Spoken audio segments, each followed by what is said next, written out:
Thank you very much. It's really a pleasure to be here. Thank you, Luisa, for the invitation, and to the National Museum and the university for hosting us. I think places like this are very, very important because, as Alessio mentioned, we have to speak the same language, but in order to do so, we have to talk to each other and to hear each other. So I think they have done a very great job to have professionals for very different fields. And when I was thinking about cultural heritage protection and working in a fund, I was thinking, how can I contribute to this forum? And as Peter Stone mentioned at the beginning when he opened this conference, he was talking about three sectors: the heritage, the uniform, and the humanitarian. We have seen many presentations from the uniform sector, from CPP unit professionals, from law enforcement, from the military. And I wanted to reflect a little bit on the humanitarian sector, because when I have been working in crisis situations, the humanitarians are also there. And even though I'm very new to this field, I have only been working for 3 years, I have learned a lot from people like Igor Poshivailo and how he managed to work at the beginning of the escalation of the war in Ukraine with the humanitarian sector. So I wanted to share a little bit about the organization I work for. So I work for Cultural Emergency Response.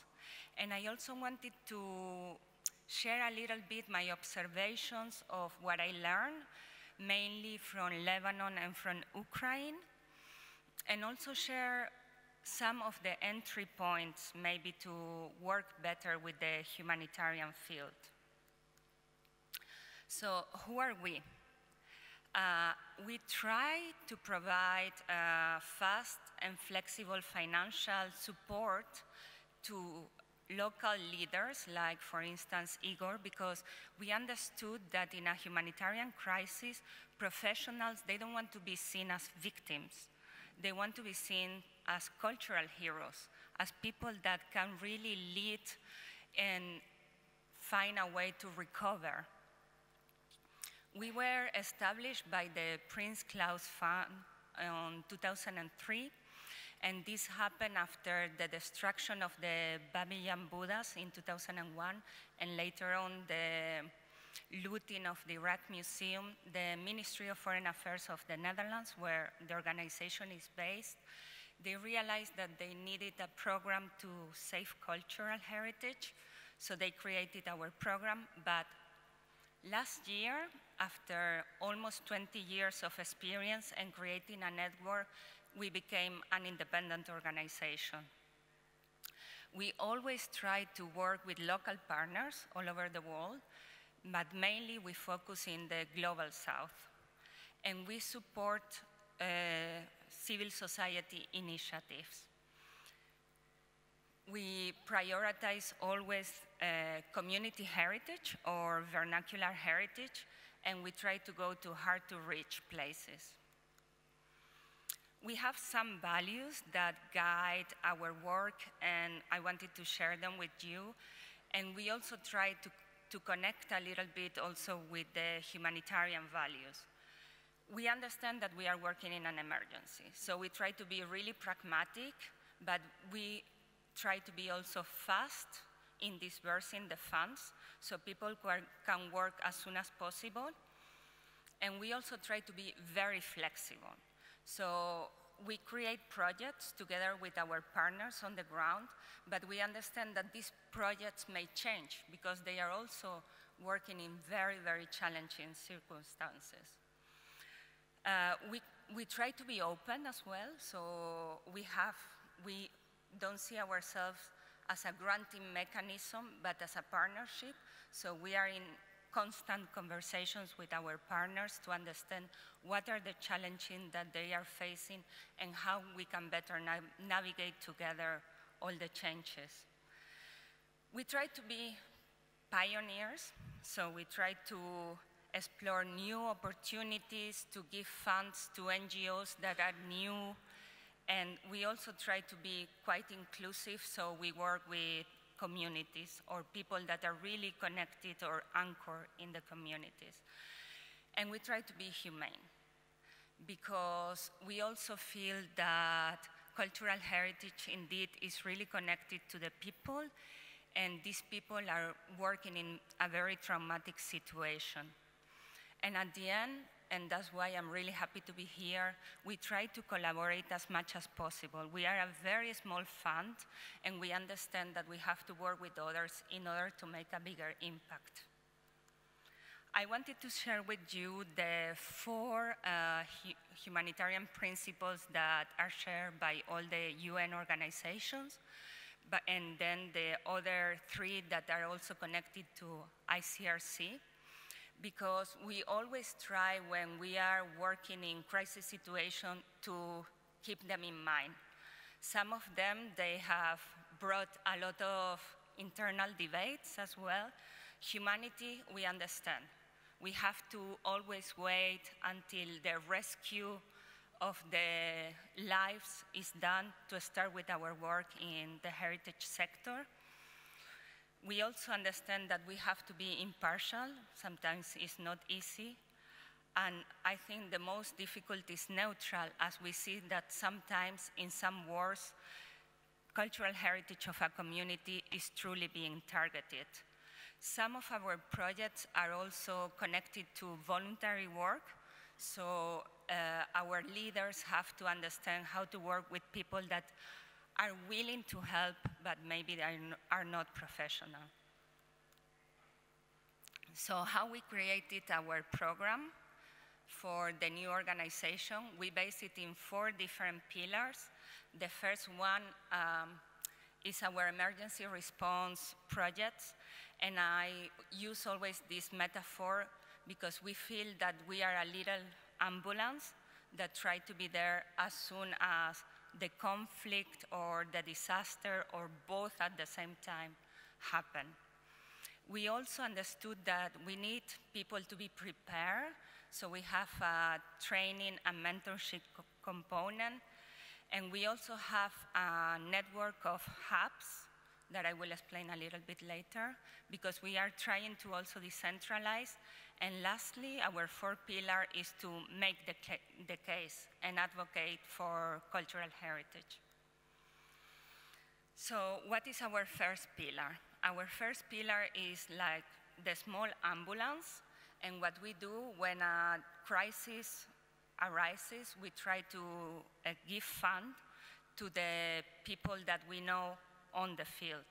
But of course, we have to monitor very well and to start creating relationships before the crisis happens.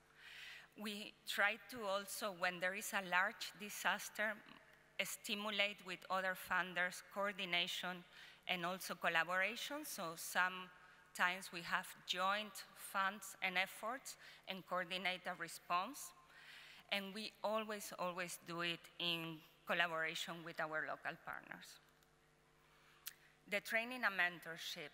We started to do a course to prepare leaders in what is project management in challenging circumstances, but also how to create and lead teams when you are working in a crisis.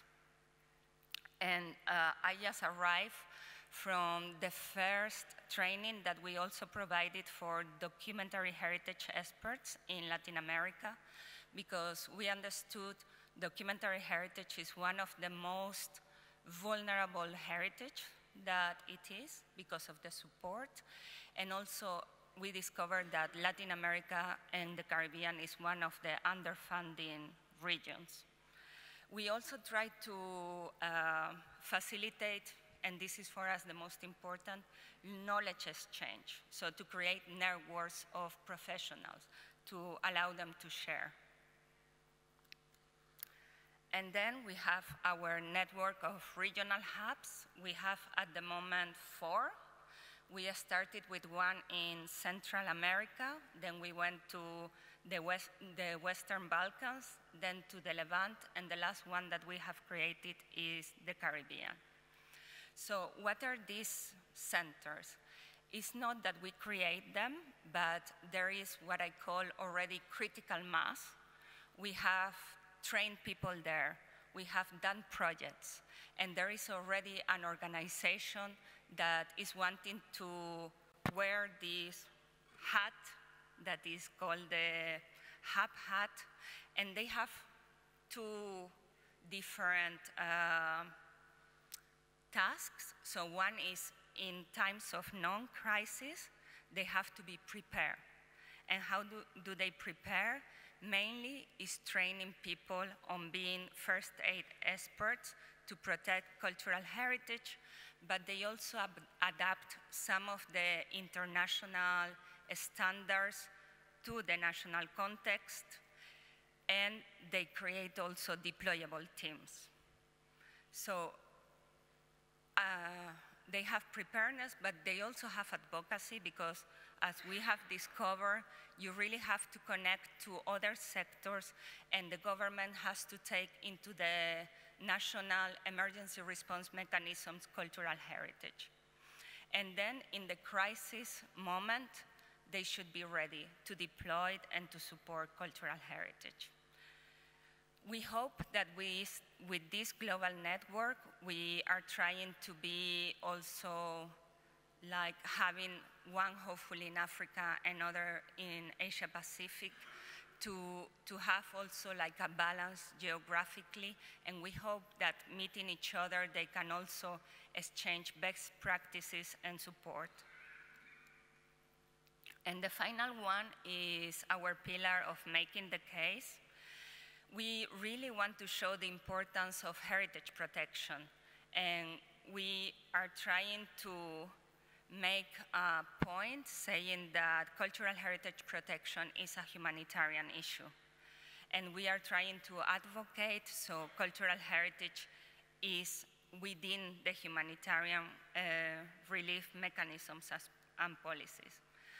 I wanted to share with you like how the humanitarian work. They work in a cluster system, and as we can see in the cluster system, there is no UNESCO, even though the organization tries to motivate also supporting cultural heritage during emergencies.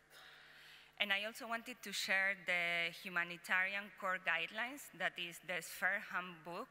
And there was a sentence that really struck me, and is those affected by disaster or conflict have a right to live with dignity.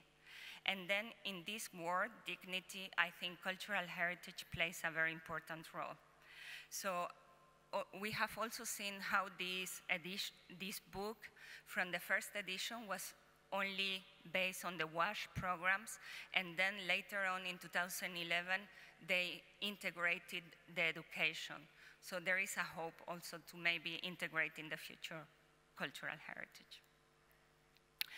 I wanted to share with you some examples of how the humanitarian and heritage sector have been cooperating in a very natural way, but without any leading laws. Or I was thinking this was previous to my time, but in Haiti in 2010 and then in Nepal in 2015, there were created the cultural heritage responders that were supporting the heritage staff.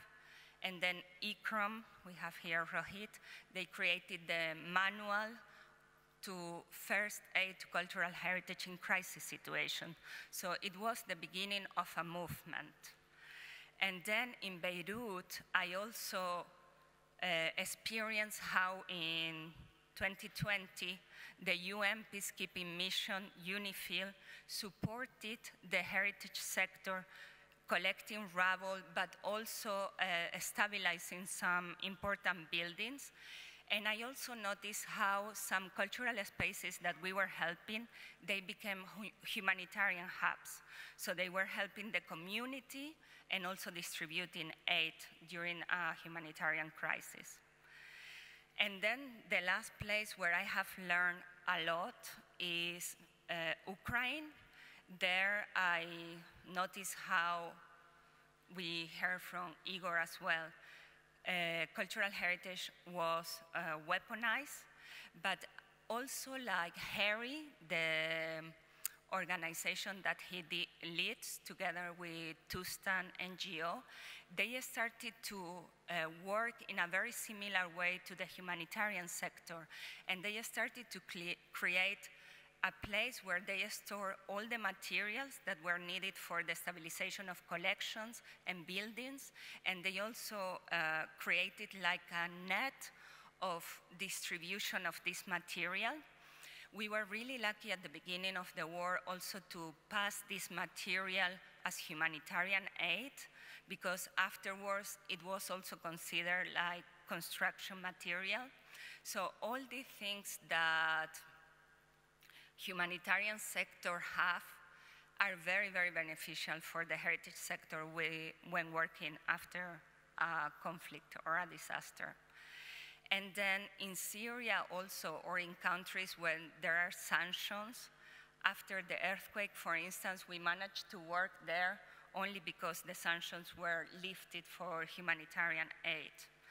And now in Gaza Strip, I notice how we have been trying to collect information about the destruction of cultural heritage, and the only organization that has been able to do this has been UN OCHA. That is a humanitarian organization, and they are reporting of mosques and churches that are being destroyed. I want to thank you, and these are like the links if you want to follow us.